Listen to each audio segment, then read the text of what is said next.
Thank all of you for coming in. I know the staff is very upset over Dr. Quartermaines' disappearance. I've always thought of this hospital as a large extended family, and when we lose a member of that family, well, it's like losing a close relative. And Alan was very close to all of us. Yeah, except for Monica. Amy? Well, I'm sorry, Dr. Hardy. It's just that I love and care about Alan Quartermaine very, very much. And it really upsets me that he's gone. We don't know that, Amy, for sure. The police are still searching for him, Amy. That's right. I talked to Anna Devane, and she assured me the police are doing everything they possibly can to find out what happened to Alan. I wish there was something we could do. The only thing we can do is stick to our jobs. We can't let something like this interfere with our work. Alan would be the first to insist that patient's care comes first. And what are we supposed to do, just pretend like nothing happened? I expect you to act like professionals. Even Monica plans to come in and take care of her patients as soon as possible. Steve, how's Monica holding up? As well as can be expected. Has she told the children? Not yet. Fortunately, they're at summer camp. She doesn't want to alarm them until she finds out what happened to Alan. Dan, I'd like you to keep the administrative staff informed. I'll take care of it. Audrey, I'll let you and Amy keep the nursing staff posted. Oh, yes, of course. We'll make sure everybody finds out. That doesn't mean gossip, Amy. Patrick, I'll have to take you off the medical van and assign you to Alan's rotation at the clinic. Excuse me, Dr. Hardy, that means the medical van will be uncovered. Don't worry, Patrick, I'll handle it. Well, yeah, I don't want you working the clock around. Oh, it'll all work out, Dr. Hardy. I have a lot of time on my hands since Jay's been gone. Okay. Patrick, I'd like you and Yank to tell Buzz exactly what happened to Alan. I'd rather you heard it from one of us. Yeah, we wouldn't want Buzz to think we were keeping hospital business from him.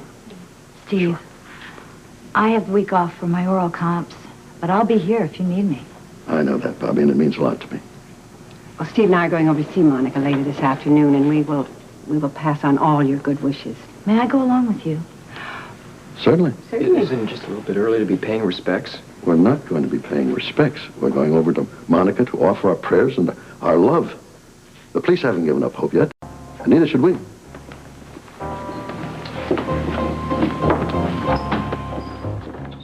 Same to you. You have your hands full searching for Alan. I know I do. See you in a bit. Right.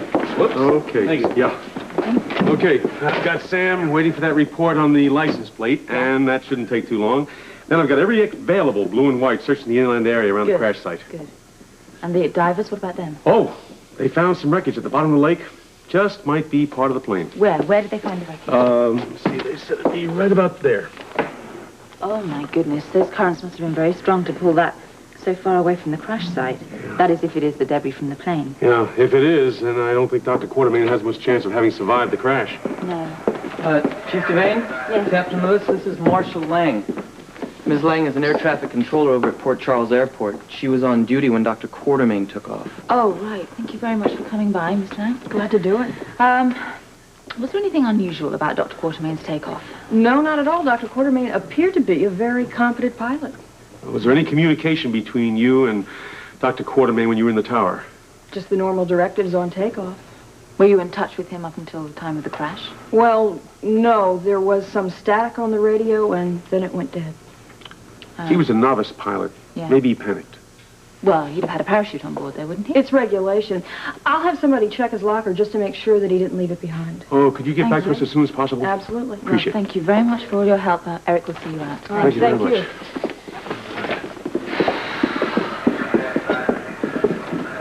Well, now all we can do is wait until something turns up. Yeah. Shouldn't be too long. Oh, hello. Hello, Jimmy Lee.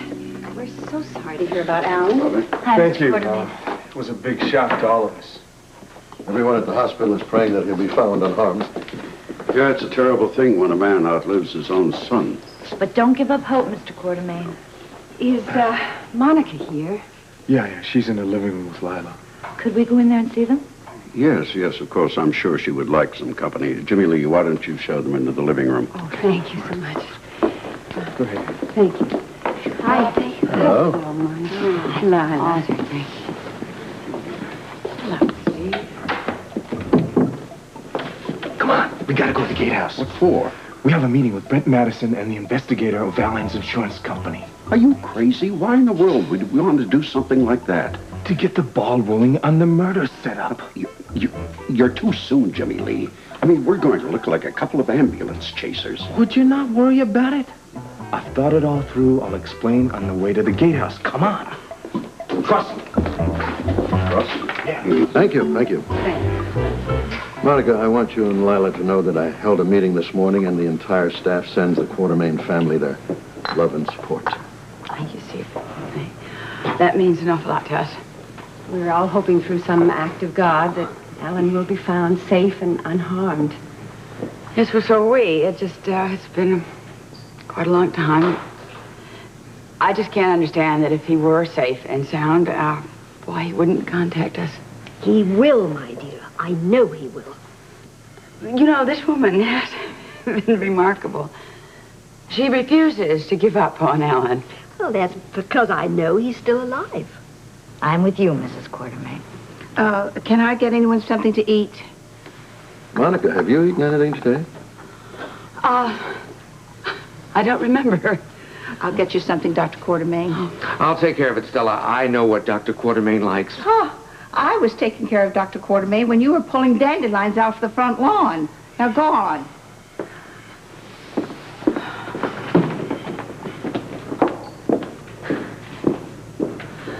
Jennings was our gardener. Before I promoted him to butler. He seems very loyal to you. Monica, Rick wanted me to tell you that he's thinking about you, and he's saying prayers for Alan. Lila, if there's anything we can do for you, anything at all, please don't hesitate to call us. Oh, thank you, Steve. Thank you.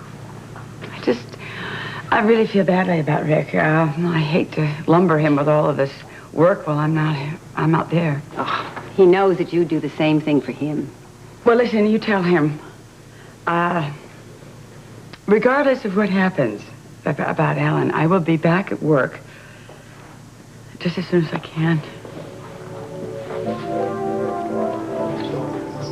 Gentlemen, I hope we didn't keep you waiting too long. No, we just got here. I hope you don't mind my letting myself in. No, not at all. I'm glad you feel at home, my boy. Mr. Quartermaine, Jimmy Lee, this is Mr. Walker. He's an agent with Alan's insurance company. How do you do? Nice to meet you. Well, I think it's a bit early to be talking about insurance policies. I mean, all I want is for my son to be found alive. Well, I invited these gentlemen over not to file a claim, Edward, but to make sure that my brother's last wish was carried through. And what was that? To get Monica's name off the insurance policy. But she's listed as the beneficiary. I know that. But Alan wanted that changed. He wanted his parents to be the beneficiaries. I'm afraid that's my fault, Jimmy Lee. You see, but as you know, Alan only made that request the day before yesterday. I had the necessary paperwork drawn up, but it needed his signature before I could mail it. That's the way it's usually done, I'm afraid. Well, it's very like my son to think about his parents. Would you stop defending him? You know as well as I do why he wanted that changed. It was because of that fight with Monica in Jake's office. Jimmy Lee, that was just a little squabble. A little squabble? Monica threatened to kill him. Jimmy Lee, that's enough. Now, you're talking about my son's widow and heir. Edward, she's a tramp. She openly was having an affair with Sean Donnelly. Well, I'm glad I put a red flag on the policy. What does that mean? Well, it's common practice with a policy that carries a large double indemnity clause. But I would have done it sooner if I had known there were marital problems. Well, Monica may have caused Alan a few headaches during the divorce proceeding, but she is certainly not capable of murder, if that is what you're suggesting. That's up to Mr. Walker to decide. And the police. Yeah. I assume that you will tell the police your suspicions, right? Oh, I'm afraid I'll have to. Well, why do you want to bring the police into this? We're not even sure Alan's dead. I mean, you're just going to get everybody all upset over nothing. Anna Devane's got to decide if there's a reason for an investigation here. My brother's dead. I want to find out if it was an accident. I couldn't recommend payment of the insurance settlement if there was any evidence of foul play. Brett, would you mind if I accompanied you to the police station? No, not at all. My company wants to know if there's any possibility of an investigation. Fine. All right. Go ahead if you must. But I'm still hoping that my son will be found alive and well somewhere. Find his way back home to us.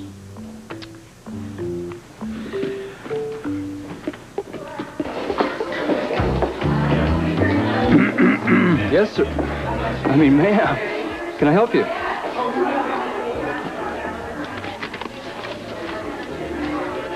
All right. you're returning the rental car unit as arranged on contract. Why, you must be Mrs. Jimmy Lee Holt. All right, Mrs. Holt. If you'll sign right here, we'll take care of the rest.